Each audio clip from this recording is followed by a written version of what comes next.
ton fruit préféré, c'est quoi? Il y en a tellement, hein, pas facile de choisir. Hein. Moi, c'est la pomme. Comme dans Pomme mécanique. Et si tu veux savoir pourquoi, ben, reste jusqu'à la fin de la vidéo. Ouais, c'est une bonne technique de lâche, mais bon, on n'a rien sans rien.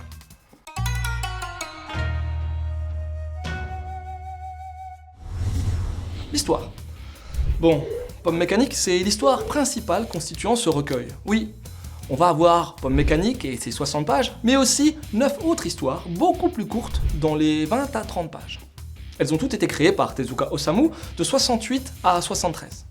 SF, fantastique, politique, tas de tout avec comme dénominateur commun des hommes et des femmes face à leurs choix qui se concrétisent souvent en drame humain.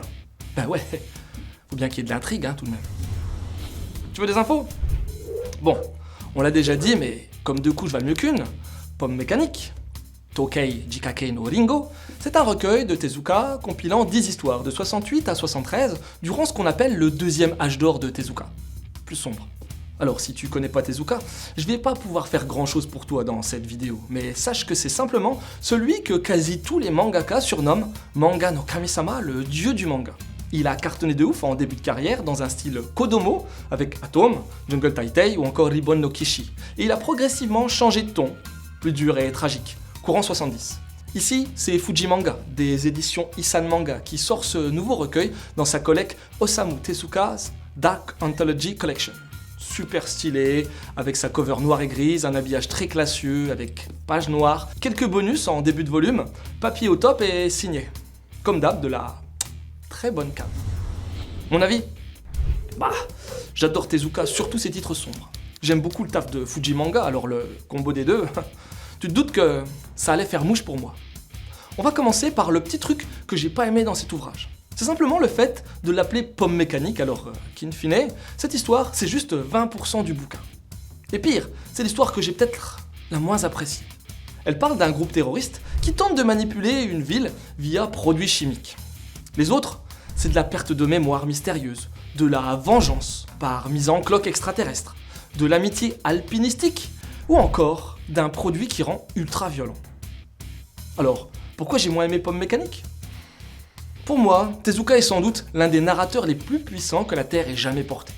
Et même s'il excelle sur les récits longs, genre Bouddha ou Phoenix, qui restent deux de mes titres préférés, même si c'est aussi un surdoué des histoires courtes, hein, comme c'est le cas ici, eh bien, sur du format intermédiaire, j'ai trouvé que c'était soit pas assez développé, soit un poil trop. Mais bon, on va pas chipoter, hein, car la majorité des récits courts sont excellents, ils font réfléchir, sont très bien mis en case, avec de l'originalité, des twists, du fond. Un excellent recueil, parfait pour découvrir la virtuosité de Tezuka sur le format court. Quelques conseils? Le précédent recueil de l'Osamu Tezuka's Dark Anthology Collection de Fujimanga, à savoir Bomba. Un de mes recueils préférés de l'auteur qui montre à quel point Tezuka avait du talent, c'est The Crater. Enfin, si tu veux une masterclass de Tezuka et de son Dark Age, lis donc Blackjack, le médecin de l'ombre. Et voilà, c'est terminé pour aujourd'hui. J'espère que cette petite vidéo t'aura donné envie de lire Pomme mécanique. Sur ce, je te laisse et surtout, continue de suivre la voie du manga.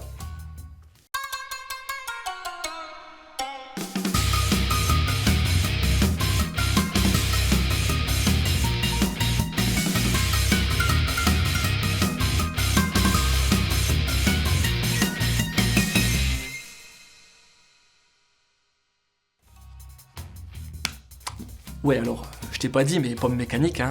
Bah, bien entendu, c'est en référence avec Orange mécanique, ouais. Et pourquoi c'est la pomme mon fruit préféré? Tout simple, c'est parce que c'est ce qu'il y a de moins cher. Même si avec l'inflation,